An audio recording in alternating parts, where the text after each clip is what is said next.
Good afternoon on the 20th of February. It's a week ago since I was last out here actually, making a start. I've cut back the hazelwood there to give some light in here for the bulbs and stuff, and cleared away a lot of the debris it's gathered since summer dieback. I've got multiple tools all sitting around. That's just the way I work anyway. I need them all, you know, shovel, rake and brush there. I've also cut back just between the rake and the shovel. There's all that dog rose. It was just getting too lengthy. So I've cleared away, I've trimmed that back, and I've cleared away further debris from the area where you see the bluebells all starting to come through. There's always a big show of bluebells in the garden in May, but I will have to dig up a lot of these bluebells. They spread and they become rather unsightly when they start to die back, and that's a problem in my back garden. So when I see bluebells coming through, I normally dig them up and put them in the wood somewhere up the back. Gives a nice show under the oak trees, you know. So there's a long way to go yet, and I put these pavement slabs in. Goodness me, it must be more than 10 years ago now.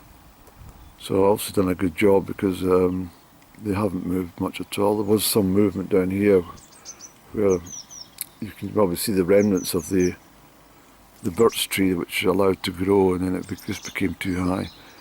And that's, I think I mentioned on Saturday's vlog, was it, from inside the house, about the cupboard nose, I think I called it. Well, I took a couple of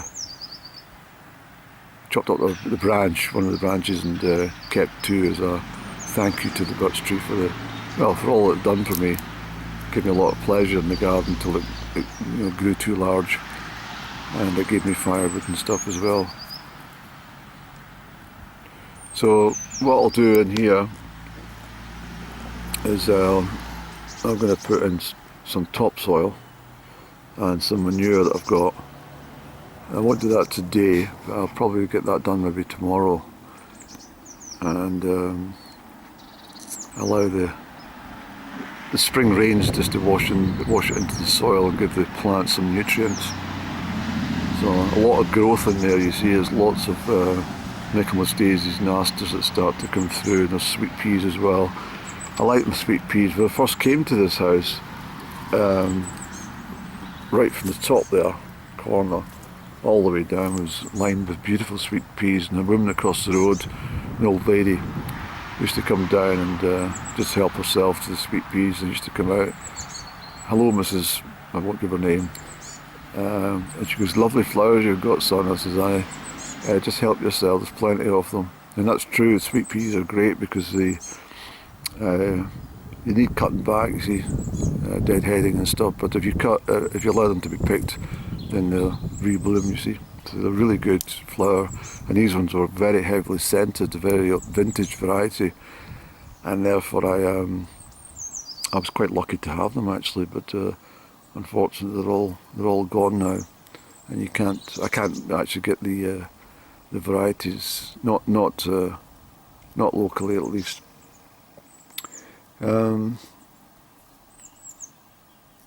What else was I going to say there? This is a little demonstration of some stonework that I've done, but wasn't entirely happy with it. I kind of just done it for a bit of adventure, a bit of craftsmanship, but I was never overly happy with that type of stone being there.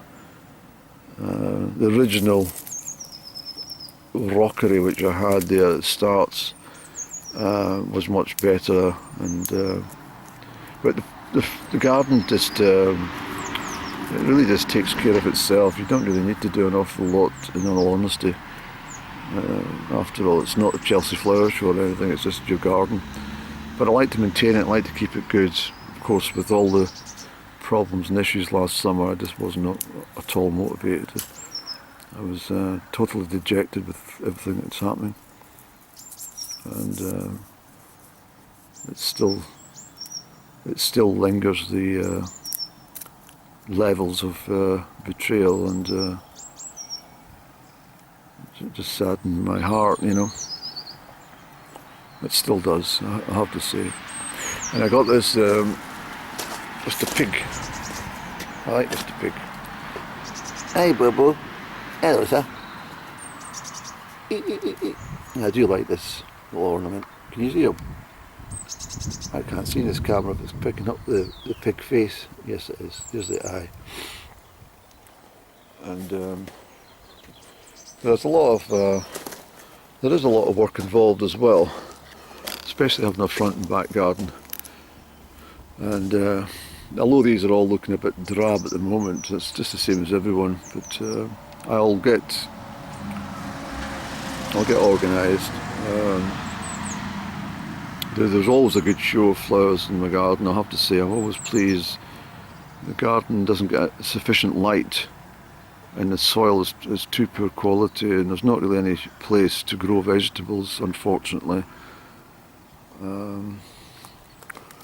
Vegetables are, I mean, I had thought I'd put my name down for an allotment, but once again it's I think there's costs involved, and also the fact that you're then maintaining a garden and an allotment, and it just becomes just a little bit too much. So I grow parsley, and I grow chives and watercress, and I've got rosemary, and I've got mostly herbs I do, and I don't really need to spend a lot of time like putting in like potatoes and carrots and that, because it's just usually bought with a good greengrocer locally.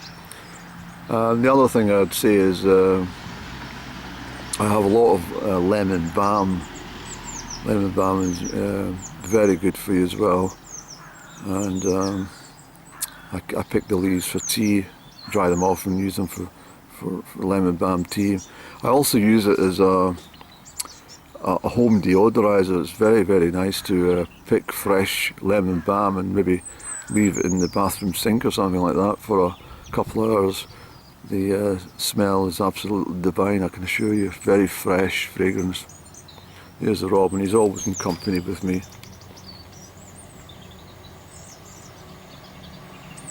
Hello, you come down to see me. It's a beautiful little bird. I really, really adore the robin. Just a shame about the agricultural vehicles that pass, and they pass en masse as the springtime starts to unfold. Obviously they've got lots of work to do with the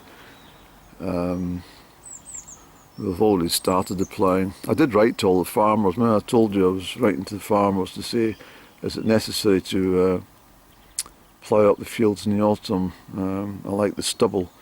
So I got 16 replies. One said, mind your own fucking business. But most of them said, yeah, we'll take into account what you've said, and as you're a writer and very creative, we can understand your position, so we'll leave several fields unploughed for you. So I phoned them up and I said, thank you very much for being so thoughtful, and I won't give the location, but I thought it was very nice of them. Look at the robin. Just playing.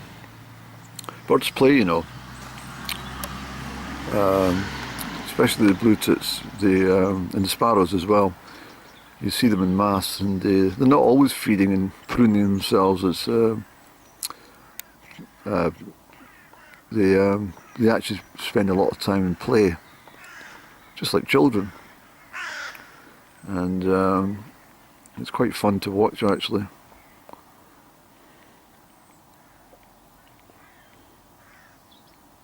So I'm going to kick on and get the job in hand finished, and I'm not going to turn my camera because this corner's been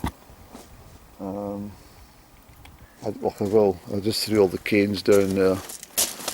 Canes here. The reason I've done that is because obviously, I've got my soil and manure here. I'm usually much more organised out at this back area, but when you get my load of firewood, which extends right along there, you've got to shift a few things, so that's where I put them. And I love these pots that I bought last year. These are very beautiful clay pots. And but when I do some more garden uploads from my home address, I will obviously come back to this corner and you'll see, well, certainly has made a difference. He's cleared it all up and it's looking very good. But as I say, if you let the garden go for a year on its own, it can be a bit. If you leave a garden for a couple of years, or even, let's say 5 years, you really have to start from scratch. It just becomes a wilderness. That's the beauty of nature. It always returns to what it wants to do. The catkins and the backdrop's not very good, but the little catkins have been out. I had to cut a lot of them off. I felt a bit sad about doing that because they were all dangling nicely in the breeze. And the first person that came down to have a look at it was the wren. I said, I do apologise. I hope that's not been any shelter for you at any time, but it said not. So I was all right with that.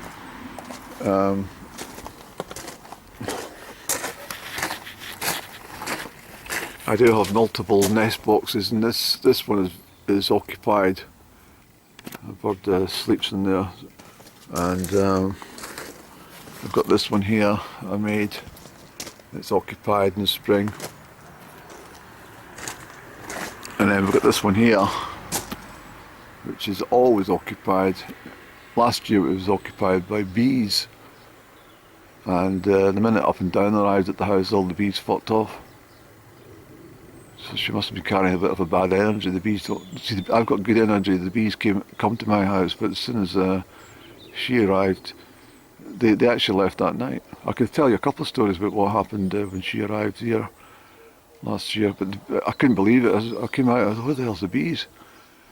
And I'll be back and forward, and then I waited, not one, and I realised it buggered off. Bees don't like bad energy. And this has always been occupied with everything from cold tits to blue tits to sparrows to what else have we had in there?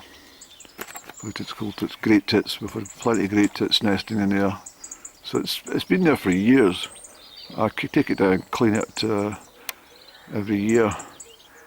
But there was no nesting in there last year, so all that'll be in there is a bit of the bees' hive.